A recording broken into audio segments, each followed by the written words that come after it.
Now, in discussing the seventh commandment, one thing that is relevant to today's culture is the debate between communism and capitalism. So starting with the topic of communism, this is the idea that the country is just one large commune, that there is no private property, but that all things are in common, and that the government should take the wealth from everyone, rich and poor, and redistribute them as an equal share. The issue with communism is that it's not welfare, for the government does have the right to tax its citizens and does have the right to distribute wealth to the poor and the needy. In Ezekiel 34, God makes it clear that the kings had a mandate to care for the sick, the poor, and the needy. Thus, governmental welfare is a biblical principle. This is not the error with communism.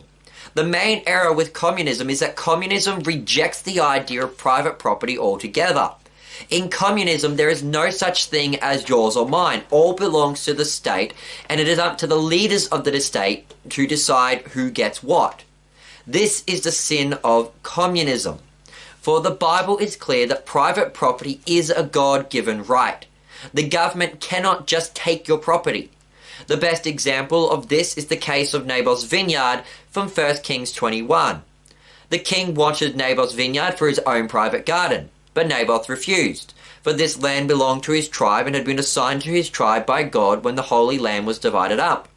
The king could not just go and take it, no matter how much he wanted it.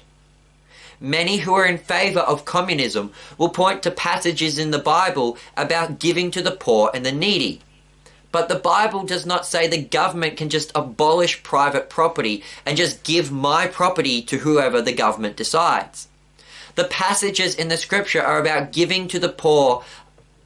The passages in the Bible about giving to the poor are about Christians giving out of the goodness of their heart for the love of their neighbor, not under force or compulsion from the government. As the Lutheran theologian Hermann Susser said, Christianity says, what is mine is now thine, but communism says, what is thine is now mine. The Christian gives freely, but communism steals from the rich to give to the poor. In communism, the government takes what is not theirs and then redistributes it. Now, as I said above, the government does have the right to tax citizens, and it does have the right to give out welfare. Taxes and government welfare are not in violation of the scriptures. Communism crosses the line, however, when it says that nothing belongs to the individual and that everything belongs to the state. Communism abolishes private property and the state steals that which does not belong to it. Now, the next point of discussion is the economy. Some radical reforming groups held that Christians were not to possess private property or to engage in buying and selling. The Lutherans strongly reject this as just simply nonsense. Firstly, because one cannot earn righteousness before God by simply giving up their property. And secondly, Christians have a right to private property. In the Apology, Melanchthon points out that Abraham, David, and Daniel all had great wealth, yet they were no less holy than a hermit. Melanchthon points out that the seventh commandment, you shall not steal, recognizes the right of ownership and that each person should have their own property.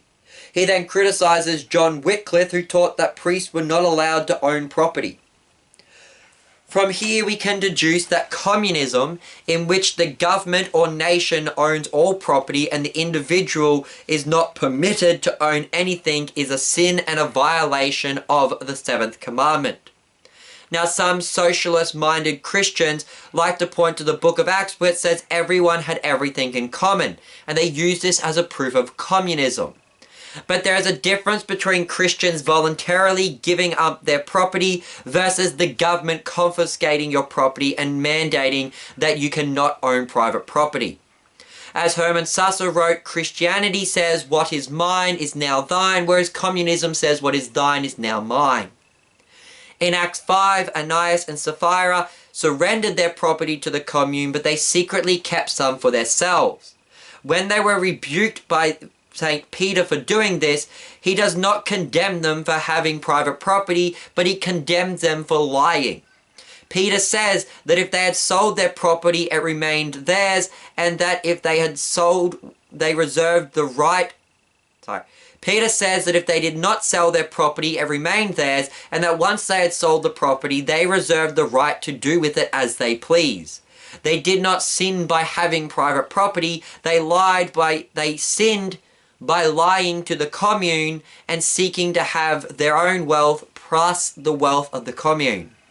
See, groups and even nations can voluntarily enter into a community of sharing property, but no one is to be forced to surrender their private property, nor should they be forced to join the group or to stay in the group.